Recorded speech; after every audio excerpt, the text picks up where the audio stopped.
Welcome to World War II, Both Sides of the Wire, the podcast where we lift the lid, bust the myths, and explore the incredible history of the Second World War from the Allied and Axis perspectives. I'm Jesse Alexander, a public historian specializing in the history of the two world wars. And I am Matthias Strohn, German officer, professor of military studies, and author. In today's episode, we'll take a trip to the sunny coast of southern France. But don't worry, dear listeners, we're not going to talk about nude beaches and champagne. We're going to talk about another D-Day in France, Operation Dragoon, and the invasion of southern France in August 1944. Hi, Jesse. Another week, another podcast. Here we are again. Back to France, the sunny part of France, not the dark, gloomy part of northern France. Normally, I nearly said deep, dark woods there, but that's the German thing. So I could feel it coming. It was waiting. nearly there. I was but waiting. That's reserved for Germany and perhaps the East, not for France. There we go. But this time, we're off to, as I just said, to the sunny beaches of southern France. A completely different aspect of France in 1944. One, as I've already said, which is very often overlooked. Some people might even say it's one of these forgotten campaigns, forgotten fronts of the Second World War, in particular of 1944. So let's drill in there and let's take the whole thing apart and see whether it should be forgotten or whether it actually merits a lot of far more work and analysis. And dear listeners, you can guess what the answer is going to be, because if it was completely unimportant, we wouldn't be talking about it, would we? So, spoiler alert. There we go. Spoiler alert. Absolutely right. So, Jesse, I think we do what we always do before we look at tactical actions, operational plans. We put the whole thing into context, into the wider strategic and historical context. So, what is happening in 1944 in this part of the world, in the Allied camp, also the German camp? So, let's start with that. The ball's in your court. I'll throw it over to you. Indeed. I like being the context guy. I find, I don't know, as a student of history, that's always a lot of fun to start from that wider part of the pyramid and then drill down to the point. But actually, I want to provide a little bit of personal context just for fun. I visited this region of France, the southern part of France, sometimes referred to as the French Riviera along the coast and so on, where you have nice places like Nice, where you have places that are partly nice and partly struggle with the reputation, like Marseille, for example.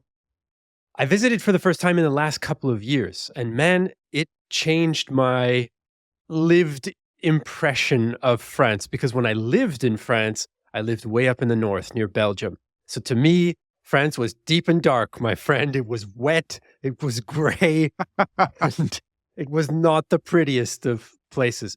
Lovely part of the country, lovely people in northern France. Don't get me wrong, for all of my Stimi listeners, which is the nickname for the dialect in northern France.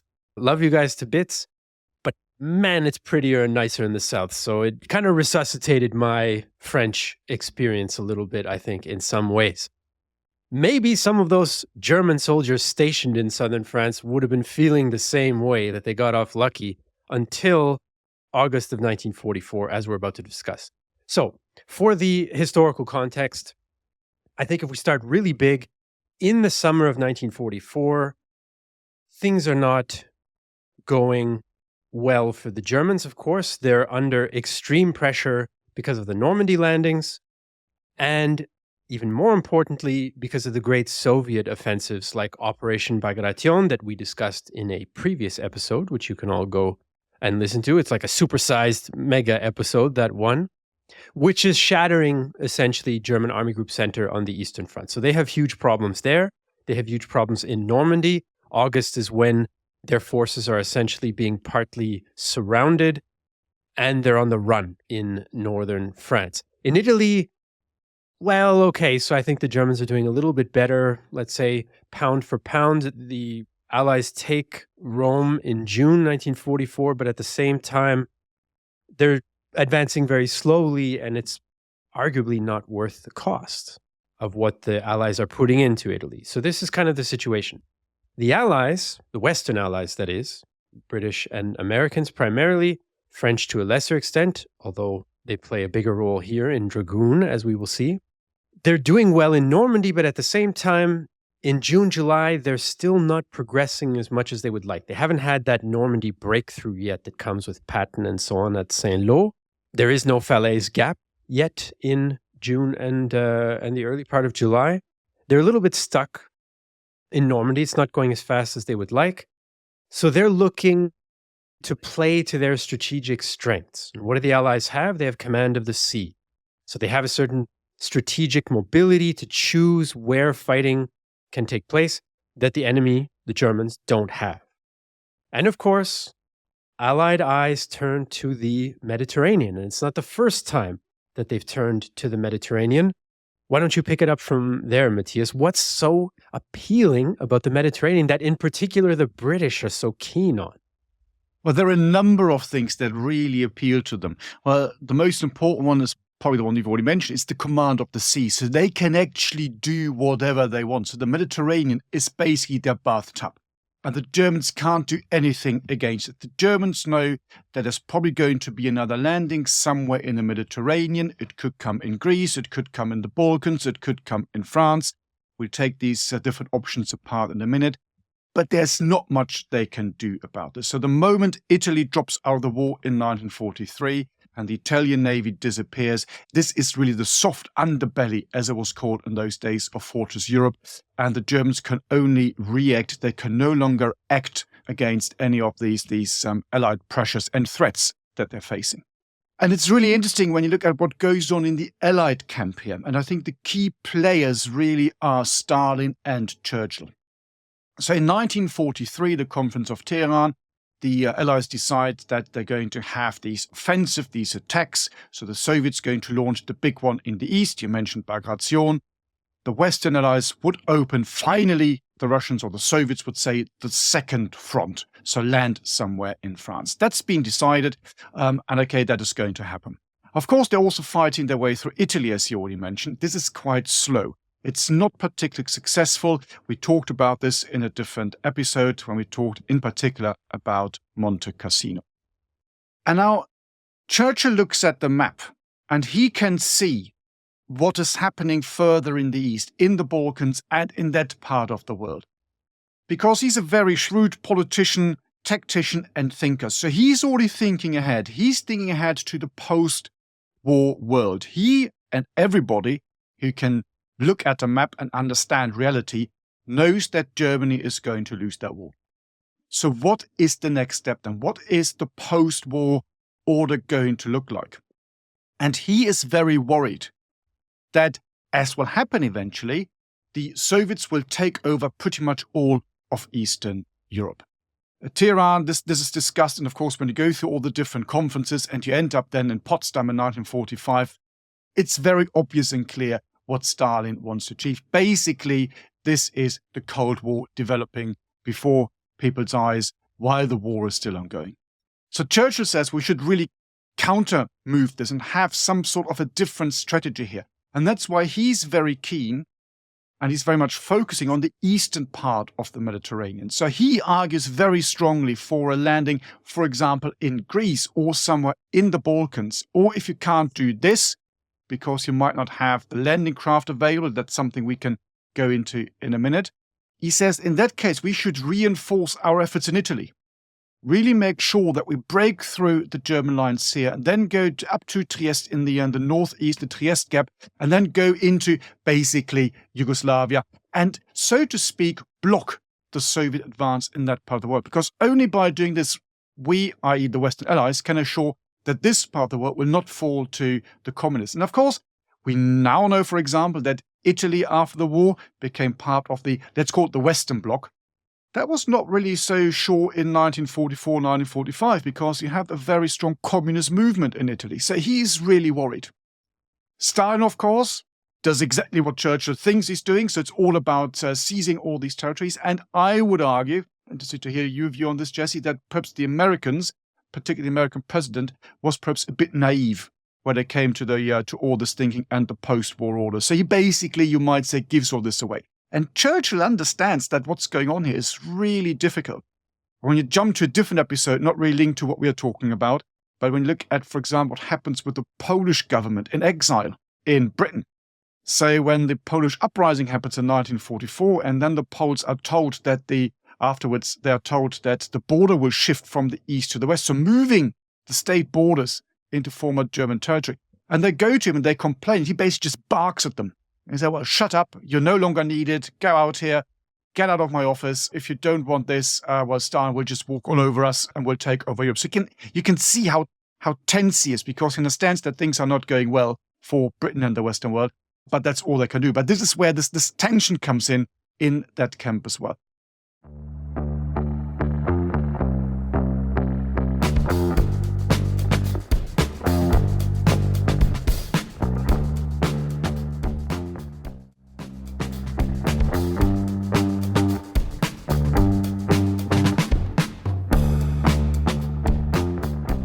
Of course, there's stuff happening on the German side, but I'll throw it back to you because I can see you're nodding, sometimes shaking your head. So you're obviously desperate to say something, maybe about the Americans or whatever. Well, desperate, I don't know. Keen, perhaps. Let's put it that way. No, it's desperate. Desperate to speak.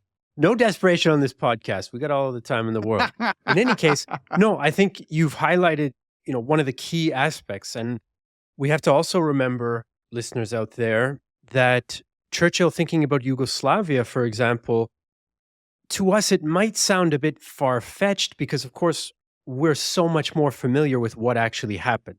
So that it's almost like a confirmation bias that was the right thing to do, or the logical thing to do, or the most probable thing to do, and so on and so forth.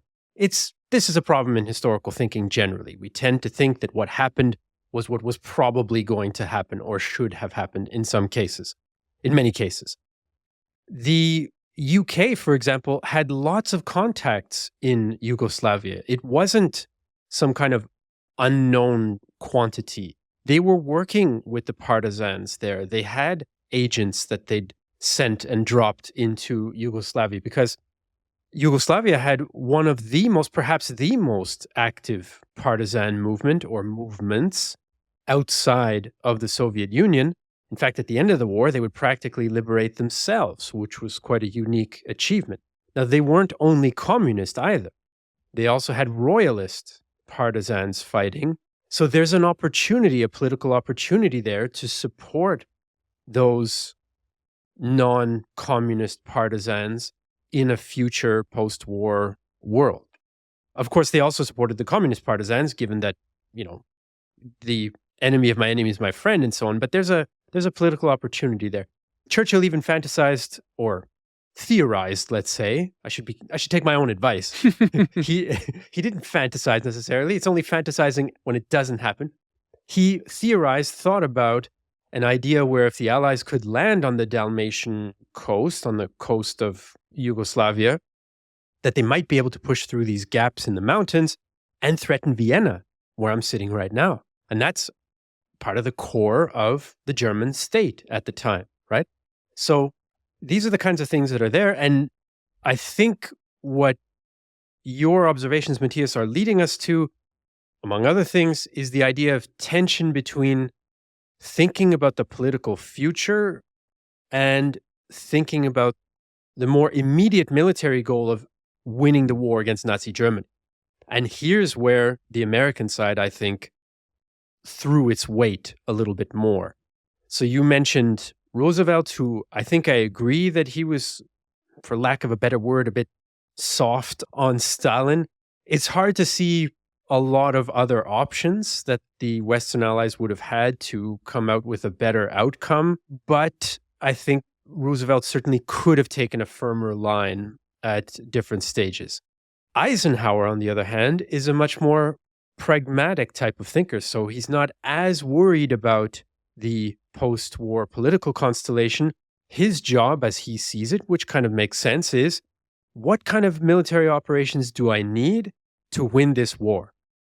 And so his priority is not, let's have a complete other landing in a new part of Europe with a whole new logistical line, supply line over the sea that needs to be set up for that. No, that's crazy. We need to strike where we can get the most military advantage moving into Germany. And one of the aspects of that is logistics, because those ports that the Allied expeditionary force in Normandy depends on, in northern France, there are not that many very large ports. The biggest port in northern Europe, realistically, well, I suppose there are a couple, but there's Antwerp in Belgium, which is the closest one to France. Then, of course, there's also ones like Rotterdam, which are a bit farther away. The Germans are going to be able to destroy those in time, the way the Normandy landings have gone.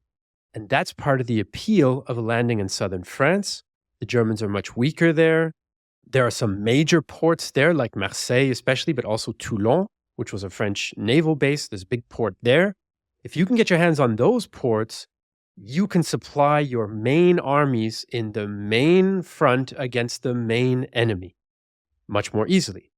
And for a military mind like Eisenhower, that's a lot more appealing than gallivanting off through Slovenia to try to get to Vienna. Geography, of course, plays a very, very important role here. So if you're American, sitting across the pond and you look at Europe on the whole, it is very logical just for the reasons you just explained, logistical reasons, operational reasons, to have a, let's call it a second landing, a second front, so to speak, in France. And these political problems and issues that Churchill is worried about probably don't feature that highly in American thinking. And of course, the other thing you mentioned is also very important, that we must never interpret history through the lens of today. So history is never what's the word I'm looking for?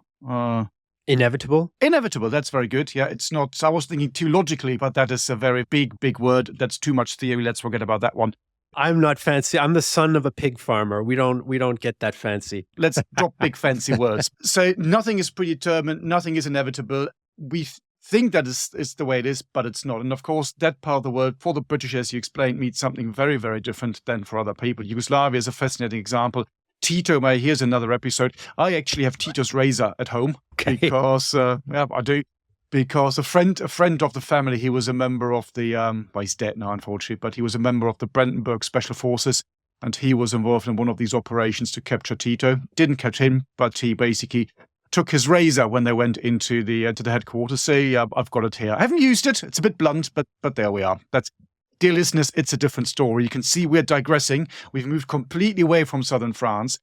But in a way, this is also very, very good because, again, it shows you how all these things are linked and everything is constantly interacting in history.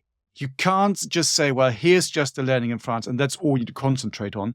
If you want to understand the bigger picture stuff, you need to look at these things. But maybe that's enough on Tito's razors, I would say. I think we should leave that one behind now. But maybe we switch and swing over to the Germans because we talked a lot about the Allies now. So the German camp, of course, is under severe pressure. There is all sorts of problems. Jesse already mentioned it. The general situation in 1944 is very, very dire. Everybody also in Germany knows that Germany has practically lost the war. Unless there's some sort of big miracle which might save them, which of course does not materialize, everyone can see, what, the war is over. This is the reason why, for example, the people who want to kill Hitler on the 20th of July wait that long. Because they say we need to wait so that everybody can see the situation on the front is so dire that Germany has lost the war. So we're doing a good deed for Germany. We mustn't do it before that. And in the summer of 1944, it is pretty obvious that there's not much they can do. As already said, in the Mediterranean theater of war, the Germans can only really react now to Allied measures. The big front for the Germans up to the 6th of June, of course, is still the Eastern Front. Then the 6th of June happens, and that's D-Day. And the Germans have a large number of divisions, about 50 divisions actually, in France at that particular time. Because Hitler's idea was that the German army would defeat the Allies as they land somewhere in the northern part of France, and that would free up so many reserves and divisions that these could be moved to the Eastern Front. As we know, that doesn't happen, but that was the planning. But that does not really apply to the southern part of France. So the southern part of France was always a backwater in German military planning anyway. We can go back all the way to 1940. So the Germans invade France. And by the way, my grandfather got very close to that part of the world as well, southern France. The French then, of course, surrendered before he managed to get to the Mediterranean. And then he spent, just like you, Jesse, the next few years up in the northern part of France. Probably would have preferred the south. I think you're absolutely right. And of course, up to 1942, the southern part of France is officially, let's call it an independent sovereign state, Vichy France. That's being very kind. That's why I say, let's say. So let's take that apart a bit more basic. It's a puppet regime. It's a puppet state. And yes, the Germans are very much pulling the strings. They can put the French under pressure. So the leader, of course, is Marshal Pétain, the great hero of the First World War. And that puts the French under a lot of pressure after World War II, because he's put on trial. He said, well, you were this guy representing this state, basically being the Nazi puppet in the southern part of France. And they sentence him to death. And it's only, they then say, because of his merits as a general in the First World War. So he was the hero of the Battle of Verdun, the most famous battle in Germany and France of the First World War, that they say, okay, well, you know what, we're not going to shoot you. We're going to do something else with you. But so he gets away. But you can see all these tensions within France as well, and we'll return to tensions later on. And then in 1942, the Germans also occupied that part of France, because they say the Vichy troops did not put up enough resistance when the Allied troops landed in North Africa. So they take over this part as well. But it always remains a backwater. The Germans don't really think that too much is going to happen there.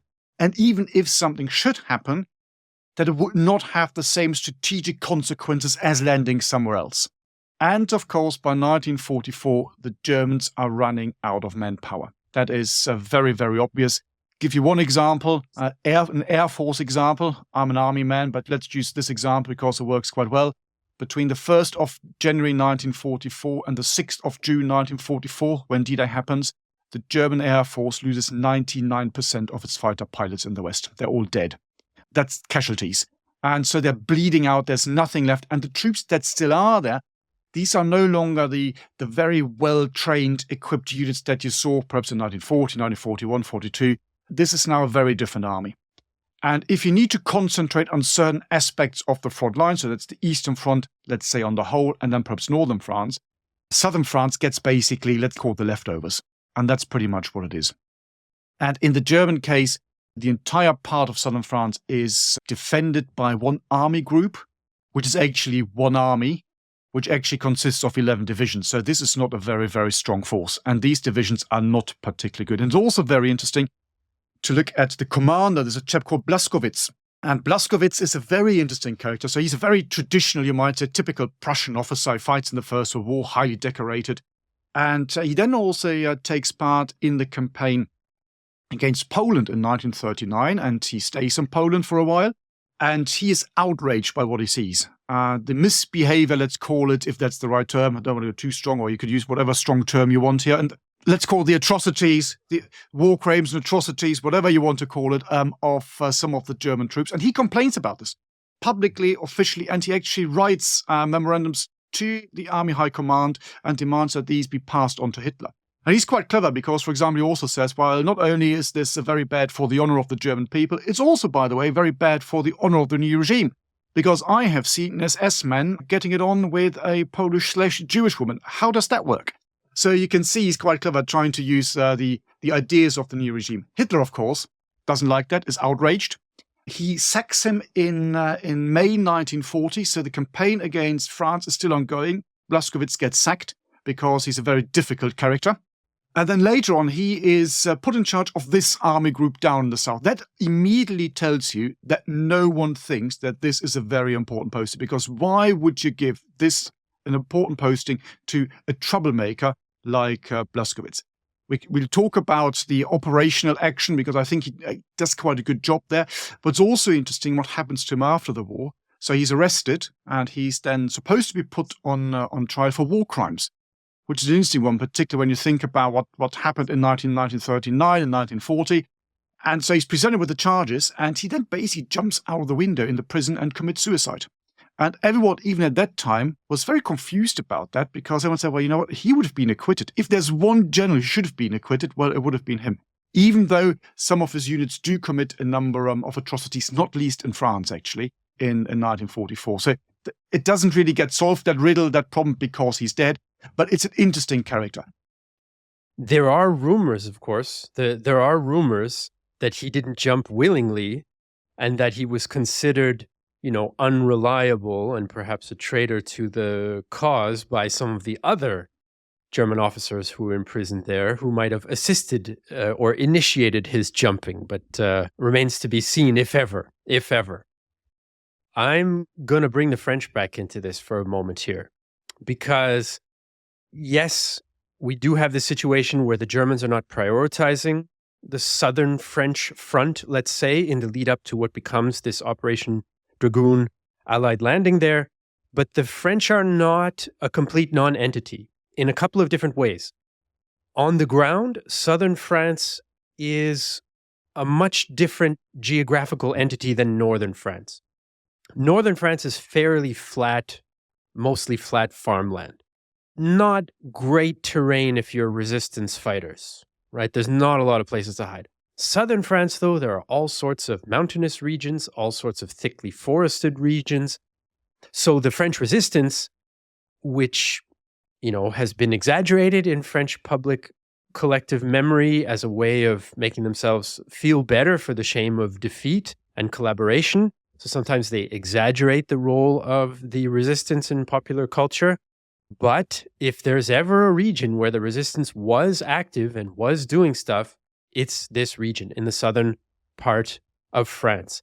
And of course, the Brits and Americans do have covert ops agents from the SOE and OSS from the Americans who are working with that resistance, who are sent into southern France to help them and advise them and so on and so forth. That's going to be part of the plan for Dragoon, which we'll get to in a moment. So there is an active French element here, in addition to the politics of it, of what this invasion is going to symbolize politically for the Free French forces. Because for Operation Overlord, for the big D-Day in Normandy, of course, Free French forces don't play a very significant role at all. They have a couple of special forces units, but very, very limited commando participation. And that's about it at the beginning. Later, okay, but that's a result partially of Dragoon. So when it comes time for this second landing, de Gaulle has, he has demands, let's say, as he was wont to do. De Gaulle, I have to say, for English Canadians like myself, generally not a popular figure for some of his post-war pronouncements about what Canada should be or not be, Quebec's place in Canada, and so on. However, I'll put that aside for the moment, because if you look at it from de Gaulle's point of view, Normandy's a missed opportunity for France playing a role again as some sort of agent, some sort of contributor on the Allied side. This is the opportunity, right? We are going to play a more significant role liberating some of our own soil, and we're going to raise France's profile again. We're going to reestablish some of our credibility by, shedding blood, by being on the fighting lines, by liberating some of our own towns, by accomplishing something on the battlefield. So he actually pushes for a French general to be in command of the overall operation, which of course is shot down pretty much immediately by the Americans, who are saying, yeah, that's a bridge too far. That's the wrong battle. That's the wrong battle, the bridge too far. Yeah, that's true. But the French are there, and they're going to have a significant presence. Now, we'll get into the details of what troops are going to be landing and where and so on in a second. But there's going to be a significant French presence, especially of regular troops and armored troops, after the initial landings. And that's going to be under the command of a guy with a great French name, great aristocratic-y sounding French name, General Jean de Lattre de Tassigny. Now say that 3 times fast after a couple of glasses of wine or a couple of beers, and see how you fare, dear listeners. But anyway, this guy, he's already thinking about the political goals, right? We saw the tension, between Churchill's ideas and Eisenhower's ideas. And here we have that again between the French and the American commanders, essentially, because de Lattre basically says, yeah, the Americans are, we're under their command for this operation, but my goal is, no matter what, I'm going to try to liberate as much French territory as possible, right? So he's already preparing kind of politically motivated potential insubordination. In fact, a little quote from him leading up to the operation is, whatever the cost, I had to escape from the trap, pull myself out from the south of the Alps, and with the least delay, reach as far north as possible. So he's like, I don't care if the Americans tell me I've got to do this or that or the other thing off to the east or off to the west. I want to race to the north. Spoiler alert, it doesn't end up working out that way, but you can see the thinking is also politically motivated for the future of France and its role as a power, at least a significant power. Obviously, it's not going to recover what it was before. Well, maybe de Gaulle had the idea, but at least in that direction. So that was my little French digression. Matthias, take us back to the promised land of Dragoon and the actual plans. Well, before I do that, maybe even more on the French side, because, well, boy, it is confusing, isn't it? It really is. Well, France is not an easy country when it comes to politics and anything. And that also applied, of course, to this part of history. I mean, you've presented already the general picture. It's so confusing because France is, at that time, very much a divided country. You could even see it before that in 1940. So some people have argued the main reason why France is defeated so quickly by the Germans in 1940, so 4 years previous to what we're looking at today, is because of internal tensions, political tension. We talked about it in a different episode. I don't want to open this Pandora's box again, but there is this tension. You then have the tension between the old established elite. Perhaps you might even say de Gaulle, who's seen as the newcomer. He's basically someone who really wants to shake up the system and gets in the way a little bit. You've got Pétain, you've got people who believed in Vichy. It gets so complex and so confusing. It really is a difficult one. You also, of course, have, and that's what hardly ever gets mentioned, you've got far more either silent or even active support for the German regime in France than people would ever admit to after 1945. It is part of the great coping mechanism that you find in France, but also most other countries that had come under German influence or direct occupation during the Second World War, where quite often you actually had, I wouldn't say widespread, but some support for the German system or the German ideas, particularly this fight against Bolshevism and communism. And France is no exception to that. But then the big cloak of forgiveness and forgetting was basically put over the entire country. And it's only the last, let's say, 10, 15, 20 years, a new generation of people coming forward and asking some rather unpleasant, you might say, questions to French society. But that was completely written out. But of course, in 1944, this is still very much there. So these tensions are there. And you can see this played out, for example, even in the French forces. I mean, you mentioned Tassigny. So he's an interesting character. So he's first based in northern France, officially comes under the Vichy regime. He's the only senior officer who refuses to shoot at the Americans as they land. Again, what does that tell you about trust between Americans and the wider French forces? One of the reasons why he then becomes the leading general is because the Americans say, well, if we have to work with one French guy, it's him, because at least he didn't shoot at us 5 minutes ago. This was in North Africa in 1942. Exactly. Yeah. So you can see that these tensions also exist. And of course, the French don't really trust the Allies either. Well, think about the sinking of the French fleet. Think about Dunkirk, where the French think that the British basically just sacrificed the French. So you can see there are all sorts of internal tension as well. And that's then taken forward to the French force themselves. So who are these guys? You've got some of these troops who previously fought with Vichy, so basically against the Allies.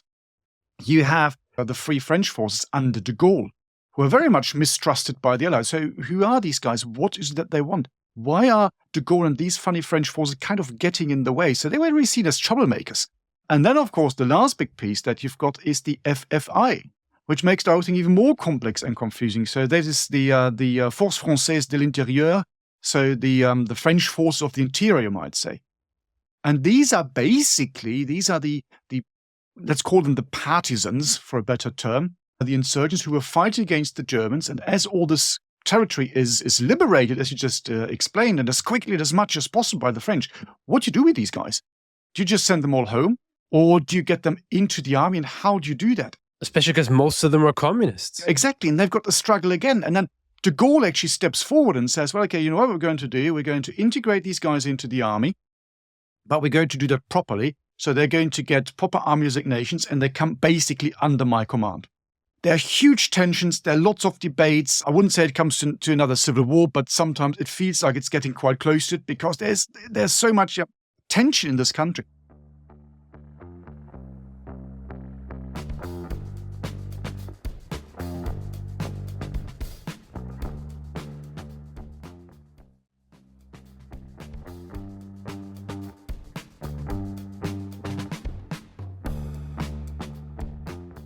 Well, let's take it back from the French, because it is so very confusing and confused, actually. We could spend hours and hours and hours talking about it. Let's take it back to the other side of the hill, and let's have a slightly closer look at what the Germans are doing and what the forces are that they have. I already mentioned it's a backwater. The units that they've got there are not particularly good. They've got an entire army group, which sounds quite impressive, Army Group G. But this army group consists of exactly one army with 11 divisions. So this, even by the standards of the day, just the numbers, is not overly impressive. And when you look at the forces that they actually have there, it gets even worse, because the vast majority of all these divisions are infantry divisions. There's one tank division, and that is it. That's the 11th. And all these infantry divisions are second, sometimes even third, if there is the fourth, a fourth rate. So these consist of old elderly conscripts, of people who'd been injured before. You have a relatively and comparatively high number of Eastern troops fighting there as well. So these are people, for example, from Azerbaijan who are sent to France. Just think about it. It's an Azerbaijani fighting in a German uniform in France against the Allies.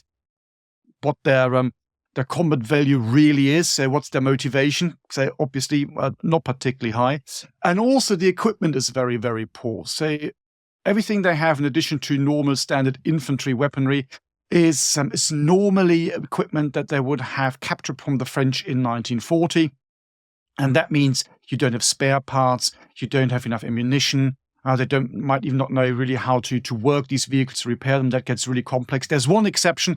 That's a coastal battery, one big coastal battery they have in the area of Toulon, where they use guns from a salvaged French warship. So they're big guns. Apart from that, they have a number of other coastal batteries, but they're all reasonably small, not very impressive. And the German troops are just so thinly spread as well that everybody knows, well, the moment something happens there, they will not be able to hold the front line or even drive the Allies back into the sea. To give an example, one of the divisions has to hold a front line, a coastal line of 90 kilometers, 90. This is absolutely crazy by the standards of World War II. According to doctrine, in a situation like this, you should probably hold 5 to 6 to 8 kilometers. If you stretch it, perhaps 10, 15, not more than that. And they're holding 90 with static divisions that are not able to move quickly from A to B simply because they don't have the vehicles and the means to do that. The only unit, or the only formation, I should say, the fire brigade, so to speak, of that army and army group is this one tank division. But even that has been weakened because after D-Day, one of the tank regiments, so two tank regiments in that division, as per Order of Battle, one of them had to be sent up north to the Normandy front. So even that is weakened and the tanks aren't impressive. So it's all not looking particularly good on the German side again. And they know that the moment something happens, it's going to be really, really difficult. They can just, at this stage, just cope and more or less cope with the increasing French attacks. Jesse, you talked about this. And as you said, this part of France really is the key bit of the French partisan movement. There are a number of actions, for example, in the Vercors area. That's perhaps the most famous one. A number of books have been written about this. So really interesting actions there. And here the Germans are really slightly worried about partisan movement, partisan actions, which also means, of course, of these very weak units that they have, units and formations, they need to keep quite a few of these in the hinterland, in the rear, to protect the logistical network, the roads, the bridges, which of course weakens them even more. So it's not a good situation the Germans find themselves in. They do, however, build some static defenses and fortifications. So there are some beach obstacles in likely landing places. There are minefields, especially sea mines, right? Because they figure, well, if we can't stop them once they land, we have perhaps a chance of hindering that landing before it gets on the beaches by laying sea mines and so on. So they do that. We'll talk a bit about how that plays out in our next episode, because, dear listeners, I think we've set the stage here now for Operation Dragoon, the other D-Day in France. And in our next episode, we will take you down onto the beaches and get into the action of how it all played out and why. Do the French achieve their glorious resuscitation of French power and so on by liberating themselves? Do the Germans manage to cause problems with that 11th Panzer Division, under strength though it may be? We'll all have to find out in the next episode. And speaking of finding out, there's all sorts of interesting things. I'm biased, but at least I think they're interesting, going on in our members community online. So if you're interested in becoming a member and supporting the podcast, you can do that at bothsidesofthewire.com. You can go there, check it out. If you want to become a supporting member of ours, you can use the code Deep Dark Woods in honor of Matthias's subconscious. All right, that's it for today, and we will see you on the beaches of southern France in the next episode. You've been listening to World War II, Both Sides of the Wire, a Battle Guide production. To support the creation of future episodes, consider joining our dedicated supporter community, where you can enjoy exclusive benefits and connect with like-minded individuals. For more information, please see the show notes, and if you appreciated this episode, please leave a review on your chosen podcast platform. Thank you for listening. Yes, so I'm closer to the microphone, as you can see, so don't tell me I'm too close now. Good job. Because that's what I was told after the first few episodes, so I'm just, in good Germanic sense, I'm just doing as I'm told, you see? And it's still not good enough. There we are. Not responsible, just following orders.